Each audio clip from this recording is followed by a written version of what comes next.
প্ৰথমবাৰ আৰু আমাৰ মাজত আজি নোহোৱা প্ৰায় এমাহ অতিক্ৰম কৰিলে আৰু জুবিনদাৰ সেই জুবিন ক্ষেত্ৰলৈ যাওঁ বুলি আজি বহুত দিনৰ পৰা পৰিকল্পনা কৰি আছিলোঁ, কিন্তু যাব পৰা নাছিলোঁ।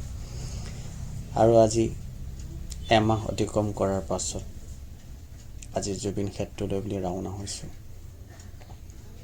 লাহে লাহে গৈ আছোঁ, বহুতো চিন্তা মনত,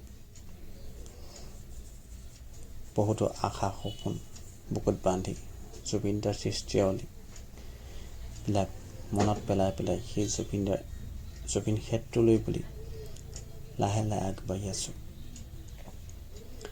আৰু জুবিনদাৰ ইমান যে অৱদান অসমৰ কাৰণে আগবঢ়াই থৈ গ'ল, জুবিনদা জীয়াই থাকোঁতে মানুহ কোনে কল্পনা কৰা নাছিলে যে জুবিনদাই আমাৰ কাৰণে ইমান কৰিলে।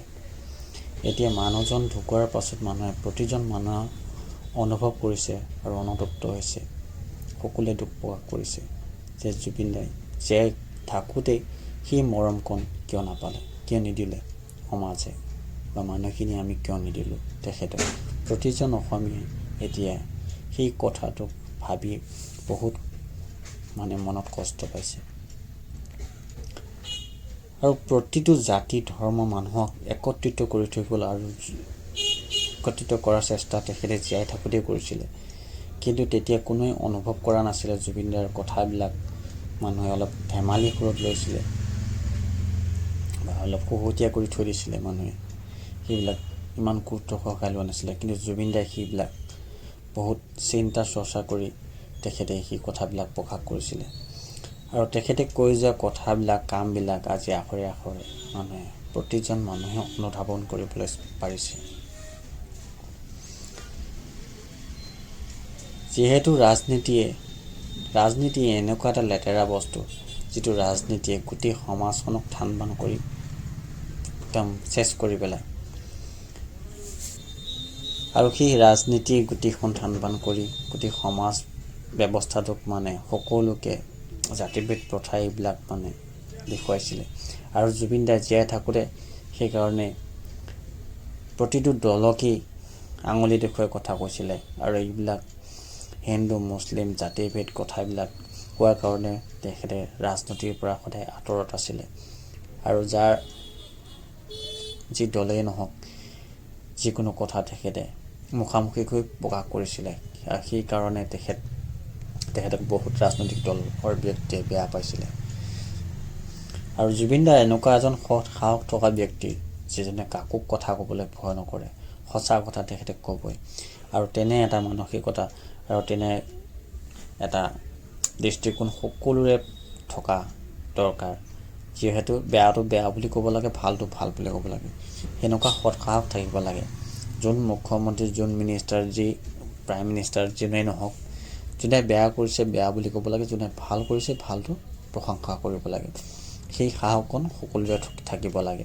আৰু জুবিনদাই সেই আদৰ্শটো আমাক দেখুৱাই থৈ গ'ল। সেই আদৰ্শটো আমি সকলোৱে পালন কৰা উচিত। আৰু এনেকৈ গৈ গৈ আমি জুবিন ক্ষেত্ৰ আমি পালোগৈ। আপোনালোকে দেখিছে অজস্ৰ লোকে ভৰি আছে ইয়াত, দিনে ৰাতিয়ে মানুহৰ সোঁত বৈ থাকে। ইমান মানুহ আপোনালোকে দেখিব পাব, আপুনি যেতিয়াই আহে ইয়াত মানুহৰ ভিৰ কিন্তু আপুনি কমা দেখিবলৈ নাপাব। আপুনি লাখ লাখ মানুহ লগ পাব, বিভিন্ন ধৰ্মৰ পাব, বিভিন্ন জাতিৰ পাব। প্ৰতিজনে আহিছে জুবিনদাৰ নামত এগছি চাকি জ্বলাইছে জুবিনদাৰ কাৰণে। জুবিনদা আমাৰ মাজত পৰা যি আঁতৰি গ'ল, আঁতৰি যোৱা বেদনাই সকলোকে শোকস্তব্ধ কৰি পেলাইছে। কিন্তু তথাপিও প্ৰতিজন অসমীয়াৰ মনত এটাই বিশ্বাস যে জুবিনদা আমাৰ মাজত আকৌ ঘূৰি আহিব। এনেকৈ প্ৰতিজন অসমীয়াই, প্ৰতিজন ব্যক্তিয়ে জুবিনদাৰ কাৰণে এগছি চাকি, এগছি ধূপ জ্বলাই তেখেতৰ প্ৰতি শ্ৰদ্ধা নিবেদন কৰিছে। আৰু চাওক আপোনালোকে কিমান এটা শান্তিৰ পৰিৱেশ, সকলো মানুহ কিমান দূৰ দূৰণিৰ পৰা মানুহ যে আহিছে তাৰ কোনো লেখ হিচাপ নাই। কেওফালে আপোনালোকে দেখিব খালি মানুহ আৰু মানুহৰ সোঁত। কিন্তু পৰিৱেশটো অলপ বিনষ্ট হৈছে। কিছুমান দোকান দেখিছোঁ, গুটখা জাতীয় দোকান বহুতেই বহিছে। সেই দোকানখিনি প্ৰশাসনে পাৰিলে বন্ধ কৰি দিলে বেছি ভাল আছিল, যিহেতু জুবিন দাই এইবিলাক খোৱা নাছিলে আৰু তেখেতে বেয়া পাইছিলে। সেইকাৰণে এই দোকানবিলাক, ফল মূলৰ দোকানবিলাক থাকক, খোৱা বোৱা কিছুমান বস্তুৰ দোকান যিহেতু থাকিবই লাগিব, এইখিনিত আৰু বেলেগ দোকান ব্যৱস্থা নাই, সেইকাৰণে এনেকুৱা খোৱা বোৱা দোকানবিলাক থাকক।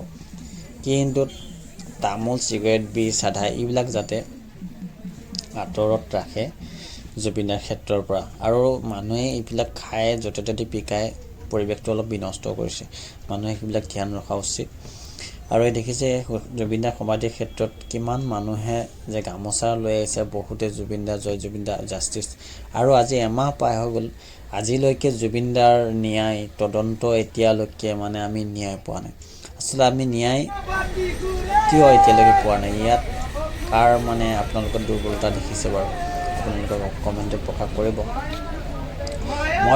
মই ভাবিছোঁ চৰকাৰখন ইয়াৰ কাৰণে বহুতেই জগৰীয়া। চৰকাৰ যিহেতু জুবিনে সদায় চৰকাৰৰ বিপক্ষে মাতি আহিছিলে, তেখেতে চৰকাৰে যিবিলাক বেয়া কাম কৰিছিলে তেখেতে ডাইৰেক্ট বিৰোধ কৰিছিলে আৰু ডাইৰেক্ট আগাগি কৈছিলে। সেইকাৰণে ৰাজনৈতিক ব্যক্তিবিলাকে তেখেতক বেয়া পাইছিলে।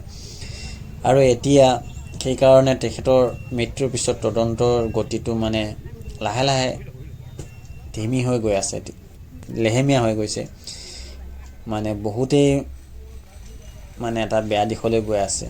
যিহেতু আগতে এনেকুৱা বহুত দেখিছোঁ আমি, যিবিলাক তদন্তৰ নামত ভেকুৱানাত পৰিণত হোৱা বাহিৰে একো নহয়।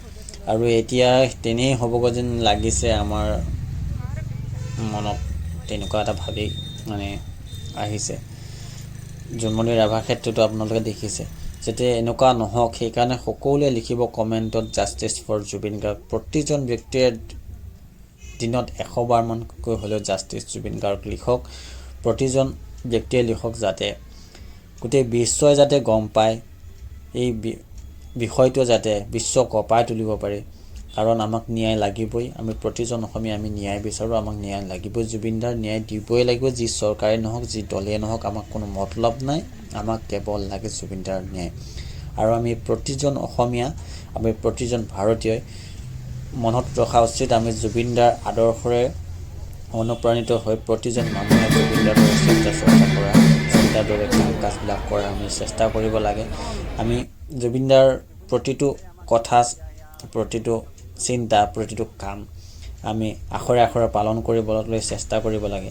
আৰু জুবিনদাৰ যিহেতু বহুত গছ আৰু কিতাপ পঢ়ি ভাল পাইছিলে, সেইকাৰণে এই পৰিৱেশটো যাতে সমাজত আকৌ বৰ্তি থাকে, সেইটো কাৰণে আমি প্ৰতিজন মানে মানুহে নিজৰ ল'ৰা বা ছোৱালীক নিজৰ ঘৰৰ পৰিৱেশটো তেনেকুৱা এটা পৰিস্থিতি সৃষ্টি কৰিব লাগে, যাতে প্ৰতিজন শিশু, উঠি অহা নতুন প্ৰজন্মই যাতে কিতাপৰ প্ৰতি আকৃষ্ট হয়।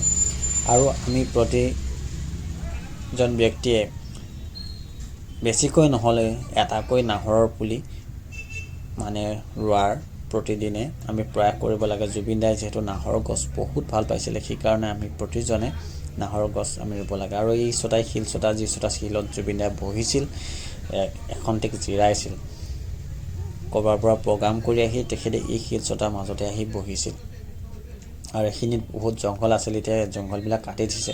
আচলতে জংঘলবিলাক কাটি দিব নালাগিছিলে, জুবিনদাই যিহেতু জংঘলীয়া পৰিৱেশ ভাল পাইছিলে, গছ গছনি বহুত ভাল পাইছিলে, গতিকে গছ গছনিবিলাক কাটি দিব সেনেকৈ নালাগিছিলে। সৰু সুৰা এটা বাট ৰাখি অকণমান পৰিষ্কাৰ কৰি ৰাখিলেই পৰিৱেশটো বহুত ভাল লাগিল হয়। কিন্তু গছ গছনিবিলাক কাটি দিয়াত মই অলপ কষ্ট পাইছোঁ, মনত বেয়া পাইছোঁ। কাটিব নালাগিছিলে, যিহেতু গছবিলাক সংৰক্ষণ কৰিব লাগে।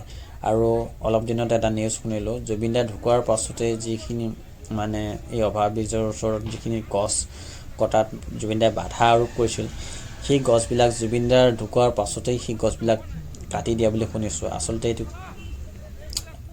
বহুত বেয়া কাম কৰিছে, আৰু চৰকাৰে সেই সুবিধাটোৱে বিচাৰি আছিলে। আৰু জুবিনদাই যিহেতু মাত মাতি আছিলে, সেই মাত মতা মানুহজন এতিয়া বৰ্তমান নাই। কিন্তু আমি সকলো অসমীয়াই এতিয়া প্ৰতিজন অসমীয়াই মাত মাতিব লাগিব চৰকাৰৰ বিৰুদ্ধে। প্ৰতিজন অসমীয়াই যিটো বেয়া কাম কৰিছে, আমি সকলোৱে সজোৰে সেইটো উত্থাপন কৰিবলৈ প্ৰয়াস কৰিব লাগে। আমি মনে মনে থাকি নিজৰ স্বাৰ্থত আমি ব্যস্ত থাকিব নালাগে। আমি প্ৰতিজন অসমীয়াই সদায় আনৰ হকে চিন্তা কৰিব লাগে।